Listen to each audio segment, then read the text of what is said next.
Hey, today is number 3 from How to Stop Chasing Rejection. Today we are going to do something very exciting. We get to meet Susan. This comes from chapter 1, and the title of chapter 1 is Why Don't Relationships Work for Me?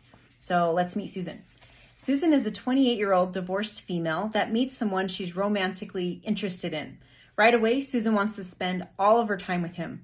Susan attempts to do this through text, wanting to be on the phone for hours with this new person, or being physically present with all of her free time.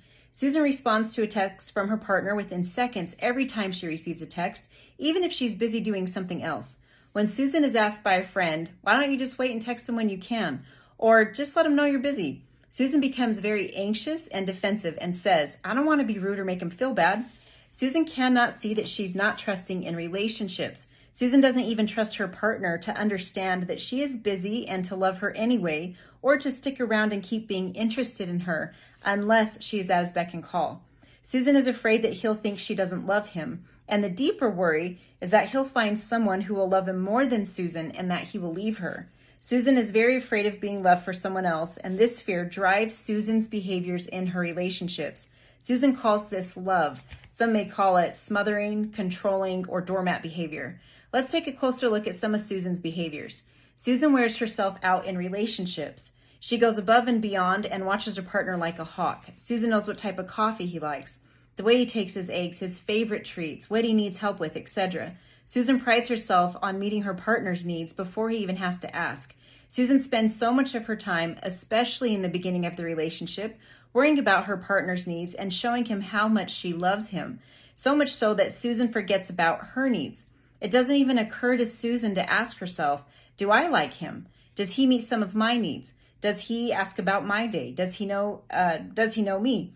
Does he know how I like my coffee, how I take my eggs, what I worry about? Susan has a preoccupation with her partner. She is preoccupied with what he needs, wants, and what he's doing. Susan may even begin to ask where he's going. What was he doing there? Who did he see and talk to? Susan may check his email, text history, etc. What's worse, Susan may begin accusing him of cheating or checking someone else out, looking at someone else instead of her.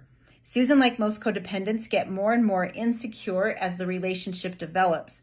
Susan may begin to feel incredibly jealous, sad, and alone. She may become very angry and may even blurt out incredibly hurtful things to her partner. Susan is losing control of herself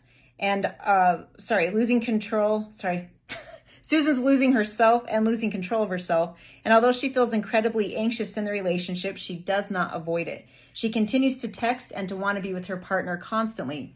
Susan feels she's running in circles in her relationship and that nothing is changing. The issue with Susan and most codependents is that by the time they clue into the fact that their partner is not giving as much as they are depleted and very hurt. Does any of this sound familiar? Susan may make a statement out of anger and frustration like, you don't do anything for me, I do everything. She may receive a response such as, hey, I never asked you to do any of this. You just do it whether I ask you or not. It's not my fault that you choose to do all of this. This statement is infuriating to Susan. It hurts so much when Susan is already hurting. What she really wants is some appreciation, attention, and validation. Instead, Susan is presented with the truth. She does all of those things because she chooses to do them. Susan and her partner play out this pattern multiple times in the relationship until it breaks, and then Susan will leave feeling like she just won her freedom and that she is leaving a prison. She may even be shocked at how miserable she was in the relationship and surprised at how often she cried during the relationship. She may even have a thought of, wow, why did I try so hard for that?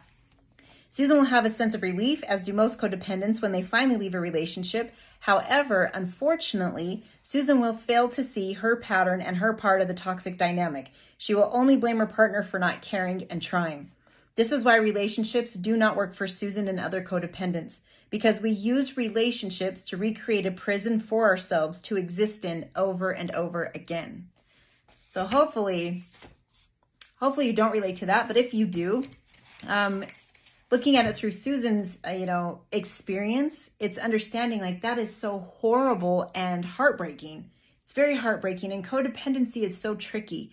It's really not what we think codependency is when we hear about it, right? It's looking like that control and the preoccupation and interrogating our partners. And really what we're trying to do is feel safe and feel secure but they actually cause the relationship to bring about the very thing we were afraid of, which is being left. So take good care. And in the next coming up ones, we're going to take each behavioral trait that's found in codependency, break it down while using examples from Susan and her experiences in her relationships. So take care, and I'll see you in the next one.